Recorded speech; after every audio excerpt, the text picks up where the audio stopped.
Let me ask you, what do you think is the quickest way to getting rich? Wallace Wattles wrote a book, The Science of Getting Rich, in 1910, and the sentiments he expresses in that book are as valid today as they were then. He explains how important it is to have a truly clear picture in your mind of what you want. If the picture isn't clear, how will you know what you want? And if you don't know in detail what you want, then it won't happen. Remember the conversation between the cat and Alice in Wonderland, where Alice asked for directions. That depends a good deal on where you want to get to, said the cat.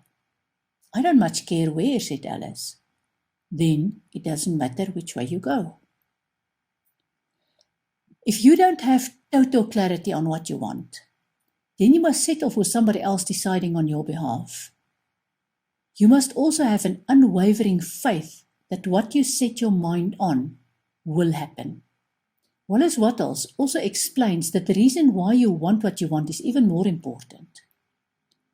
If you want to take something away from someone else, that's the wrong motivation, and getting what you want will not bring you happiness. If you focus on what you want as a competitor rather than a creator, you're doing it wrong. You can get anything you want, but never get it at the expense of another person. Remember, you can get water from the sea using a teaspoon or a bucket, and you can always opt for the bucket. However, use your own bucket rather than take someone else's, and be willing to help the other person get a bucket. There's enough of everything for everyone. In his book, Wallace Wattles refers to the formless stuff. He says that the formless stuff responds to the needs of man. It will not let him be without any good thing. He's describing consciousness. He says, in creating, the formless seems to move according to the lines of motion it has established. The thought of an oak tree doesn't cause the instant formation of a full-grown tree, but it does start in motion the forces that will produce the tree along established lines of growth. What he's saying is that there are no overnight results. You must set the intention and let it grow. The more you visualize, the more it grows. The formless stuff, which is consciousness, obliges with the motion and grows as your visualization becomes clearer. When you visualize an object or an experience, thoughts turn into form and shape because you connect the consciousness through the mind and thought. However, you have to think the truth, which means that you need to constantly seek for the truth. To look upon the appearance of disease will produce the form of disease in your own mind and ultimately in your body, unless you hold the thought of the truth, which is that there is no disease. It's only an appearance, and the reality is health. Of course, this is a version of reality, but we always need to strive for the purest version, and that will help you create more of the purest reality. The nature of consciousness is such that it wants to expand all the time. Consciousness gives you health, abundance, anything you want. But there is another important thing to remember. You need to use your consciousness and creative ability for the benefit of others. Consciousness will not allow you to take away from others so that you can get more. Your purpose is to create and not to compete for what is already created. Just before stepping away from the parking space angel, I want to teach you another trick for finding a parking space.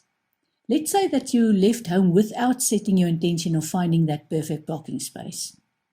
Now you're getting close to your destination and you need to find a parking space. Use your third eye. Yes, it's that simple, and you don't need to be psychic.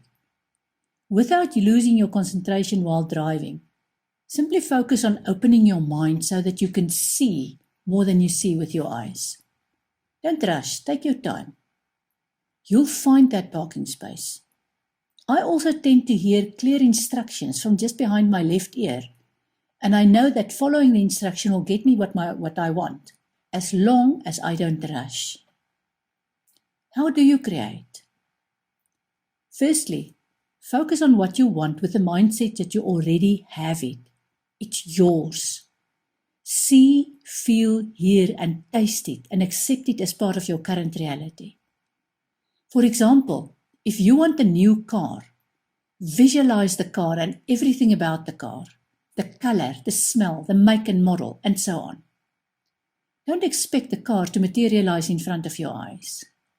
Expect to own the car and live as if the car is yours. You'll discover that one thing leads to another, and then you have the car. Also use a vision board. Take a piece of carton and make what you wish visual on it. Paste pictures on there and add details all the time.